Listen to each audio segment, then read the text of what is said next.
midaan tukan haddaad salaada u tilmaamto uu tukado markuu shantiisa tukadaba adna shan kalea lagu qoraya 10 baad tukataa marka adigu haddaad 4 diinta ku soo darto waxay shaqaystaan oo dhan iyagana waa loo qoraya adna waa lagu qoraya laadaa sababay maanta nabi maxamed calayhi salaatu wasalaam qof kastoo islaama intuu ajar leeyahay in leeg buu leeyahay waayo isagaa sabab inoogu ah inay diintani maxay inay soo gaadho saxaabada maxaynu u leenahay rag la gaadhaya maaha dee diinta iyagaa soo xambaaray wixii muslim ka dambeeyo dhammi waxay shaqaystaan saxaabadaa gaadhsiisay miisaanka saxaabaday saaran yihiin culammadii waaweyneed imaamu shaafici wixii madhabkiisa ku dhaqmay oo dhammi isaga miisaankiisay saarmayaan idan qofka muslimka ahi qaab labaad ee uu cibaadaysan karaa jiroo ah cibaada mutacadiya inuu la yimaado inuu qofkan sabab ugu noqdo inuu khayrka sameeyo nabigu calayhi salaatu wasalaam wuxuu tilmaamayay man dalla calaa khayrin falahu midlu ajru faacilih ninka dadka khayrka u tilmaamaa wuxuu la mid yahay baa la yidhi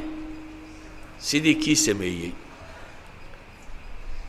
haddaad wanaag dadka u sheegto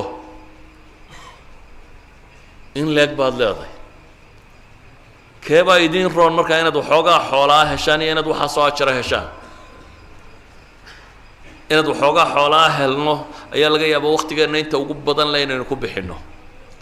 ajarku waa iska 5 salaadood oo qallalan oo aan in badan ba ilaahay la xusin salaadana waxaa la aqbalaa un intaad ilaahay ku xusto nabigu calayhi salaatu wasalaam waa ka tilmaamaya qof baa tukada dabeetana aan salaadiisa lahayn ilaa tusucaha humunuha wuu soo waday nebigu qaar baa 10 meelood oo meel 9 meelood oo meel 8 meelood oo meel waa la soo waday idan isku mid ma nihin mid baa 10% le 20% 30% qof baa inbuu ajar helaya saf qurana waa ku wada jiraa qof walba ajarkiisu wuxuu ku xidhan yahay inta uu iimaankiisa iyo soo jeedkiisa iyo xusku ilaahay xusaya uu yahay ajar la'aantaadu waxay ku xidhan tahay intaad bakhaarkii joogto ee wax raraysa haddana aad halkan taagantay safkana aad ku jirto meel kale aakhiro salaaddii maa tukan lagu odhan maayo lagu qabsan maayo laakiin de qabsi qura kama hadlayna waxaynu ka hadlaynaa inaynu ajar helno ajarkuse wuxuu ku xidhan yahay inta aad markaasi cibaadaadkaasi samaynayso waxaan leenahay markaa cibaadada mutacadiga ah ee gudubta oo ay ka mid tahay taa aan sheegaynee ah inaad dadka diinta gaadhsiiso oo islaamka u sharaxdid qof waliba wuu helayaa cid isaga ka liidata maalan haddaad adigu faatixada si fiican u taqaano dadka waxaa ka buuxa qaaraan faatixada aqoon dee kuwa haddaad u dhigto adna ajarkii baad helaysa idan qof aan wax sheegi karini ma jiro qof aan wax dhigi karin qof aan dad waanin karini ma jiro sidaa awgeed waxaan leenahay nafcigu cibaado mutacadiya inuu noqdo ayaa kaaga khayr badan walidalik buu nebigu calayhi salaatu wasalaam caliy bn abi aalib markuu u diray dagaalkii khaybar baa la galay maalintii koowaad baa la furan kari waayey qalcado waagii hore waxaa jiri jiray dee derbi weyn oo laisku soo wareejiyo oo magaalooyinku leeyihiin oo xeryaa dagaaladu leeyihin oo waxaanay leeyihiin oo aan socotadu waranka kan sita iyo faraska kan watiyo waxaan oo dhamme aanay geli karin in la burburiyo mooyaane markaa meelihii qalcadaha waa la geli kari waayey maalintii hore dagaalka laguma guulaysan maalin labaaddii laguma guulaysan maalintii dambuu nebigu yidhi nin ilaah iyo rasuulkiisuba jecel yihin baan calanka u dhiibaya raayada ayaa ciidanka hogaaminaya dabeetana nebigu dadkii wuxuu yidhi calimeye waxaa la yidhi wuu bokooraysan yihi ramad baa ku dhacay daaf u yeedha buu yidhi oo waa ugu tufo u duceeyey ilaahay indhihii waa uu bixiyey dabeetana calankaa loo dhiibo waxaa la yidhi ciidanka hogaami maanta adigu cali markuu ciidanka hogaaminayay nebigu uu la dardaarmo haddaad ciidan dagaal gelaya la dardaarmayso maxaad kula dardaarmi lahay dagaalka si fiican u gala meeshiina yaan meel la idinka soo dhicin soocankan umaaha janan ciidan wato ciidan meel gelaya qofka caadigii wuxuu kula dardaarmi lahaa ma waa waxaa laakiin nebi moxamed calayhi salaatu wasalaam wuxuu ka dardaarmayaa waxa weeyaan dadkaas inay badbaadaan buu jecel yihi dadku inay badbaadaan ayuu jecel yahay sidaa awgeed buu nebigu wuxuu u tilmaamay cali waxaa laga yaabaa dadku dagaalka markay galaan haniimo iyo xoolo iyo waxbaa la soo helaya nebigu wuxuu ku yidhi lan yahdiya allahu bika rajula waaxida mid qura inuu kuu soo islaamaa wuxuu kaaga khayr badanyay galacsaas xoolo badan inaad furataan waxa ka fiican buu nebigu leeyahy in qof quri diintaa ugu yeedhaan oo islaamo saa daraaddeed dee dadka dagaalka laguma qaadana waxbaa loo sheegaa oo ka horeeya markaa nebigu wuxuu dareensiinaya caliy bnu abi aalib qasdigu inuu yahay dadkan in la badbaadiyo qasdiga koowaad inuu yahay maxay dadka in la badbaadiyo badbaadadaa dadkuna inay uga fiican tahay adduun dhammaantii xoolo la hela iyo waxaasoo dhan inay ka fiican tahay waxay isweydiinta leh marka oo u baahan dadka muslimiinta inay xoog uga fakeraan sidii cibaadadaada aada u badin lahayd ee ilaahay subxaanahu wa tacaala khalqigiisoo dhami kuugu ducayn lahaa isla nebigu wuxuu tilmaamayaa ina allaha wa malaa'ikatuh wa ahla asamaawaati waalard xata annamla fii juxriha wa xata alxuut ilaahay iyo malaa'igtiisa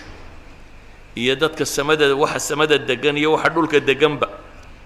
xataa quraanjada buu nebigu leeyahay godkeeda ku jirta ama kalluunka badda ku jira la yusalluuna waxay ku sallinayaan waxay ilaahay naxariis u weydiinayaan ilaahayna uu dembigooda dhaafaya ayo calaa mucallimi nnaasi alkhayra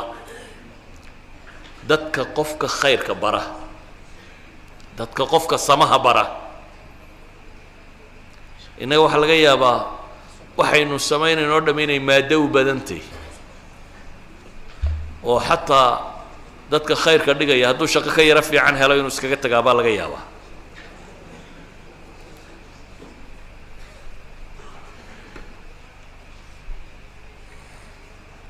tenshankiina sii jeeda markaa soo galo sheekhu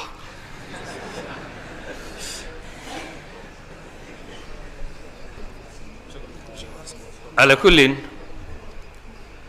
nebigu calayhi الsalaatu wasalaam waxau inoo tilmaamayaa ilaahay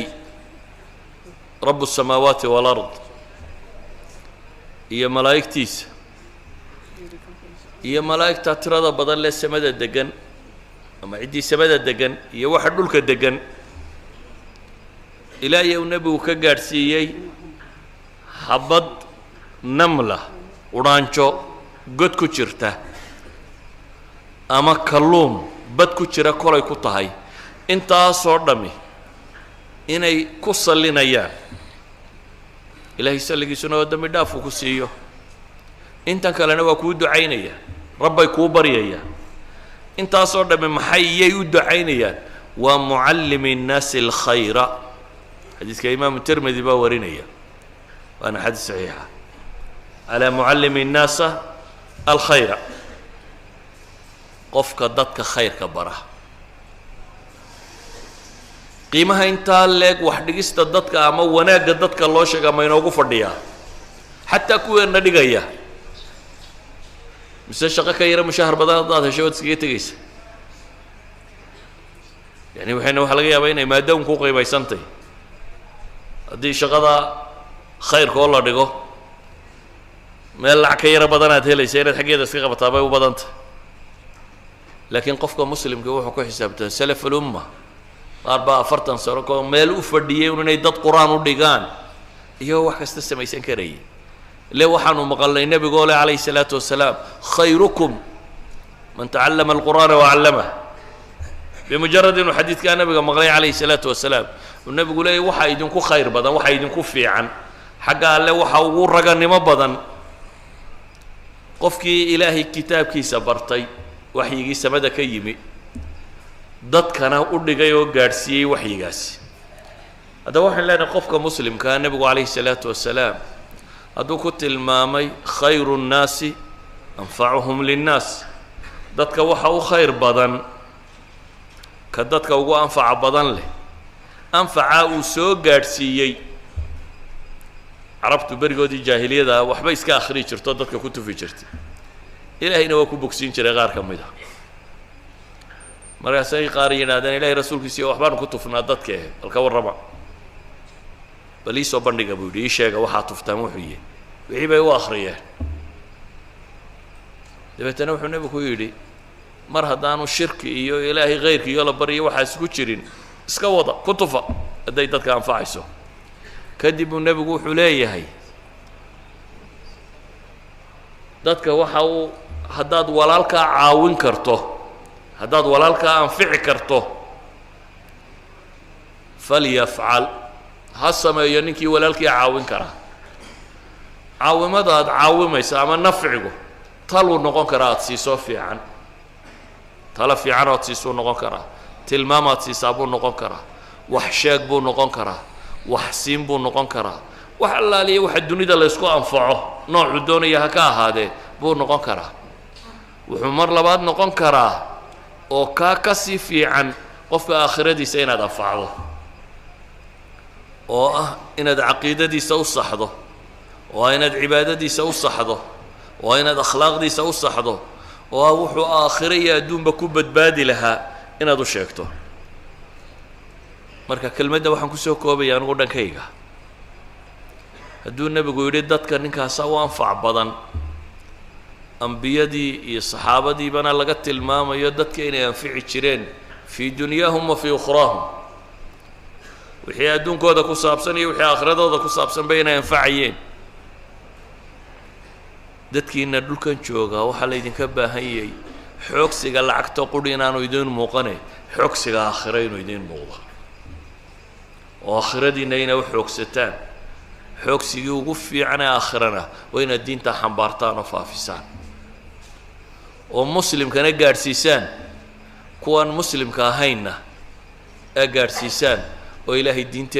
diintiisu ay faafto saasaad adiguna ajarka ugu badan ku helaysaa وصلى اللهم على محمد وعلى آله وصحبه وسلم والحمد لله رب العالمين